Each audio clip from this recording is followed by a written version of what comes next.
আসসালামু আলাইকুম এভরিওয়ান, আশা করি সকলে ভালো আছেন, সুস্থ আছেন। আজ অনেকদিন পর আপনাদের জন্য একটি ভিডিও নিয়ে এসেছি।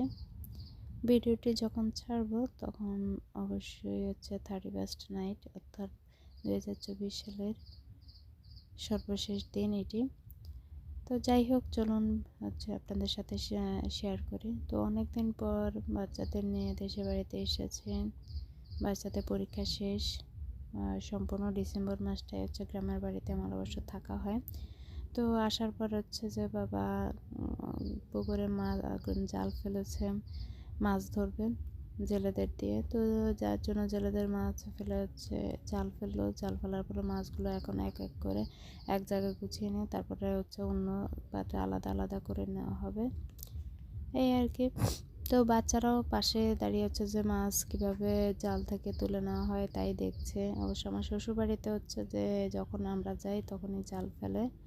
আমাদের শ্বশুরেরও যখন আমরা যখনই যাই তখন এই জিনিসটা করার সবসময় চেষ্টা করে। তো যাই হোক, এই তো এদিকে জেলেরা এক এক করে মাছগুলো আলাদা করে নিচ্ছে। বড় মাছগুলো প্রথম নিয়ে নিচ্ছে, তারপরে এক এক করে ছোট মাছগুলো নিয়ে নিচ্ছে, এই আর কি। তো অবশ্য এবার মাছ খুব কমই পাওয়া গিয়েছে, যেহেতু বন্যার পরে এটি প্রথম জাল ফেলা হয়েছে। তো অনেক মাছ বেরিয়ে গিয়েছে। তো সবচেয়ে বড় মাছ পেলো 2টা, আর যে অন্য সবগুলো তো ছোট ছোট পাঙ্গাস, আর এদিকে তেলাপিয়া আছে আর ছোট মাছ আছে। তো সবগুলো মাছ আলাদা করে নিচ্ছে। আর এই পাশে আমার বাচ্চারা একটু একটু করে দেখছে, হাত দিয়ে দেখছে মাছগুলো।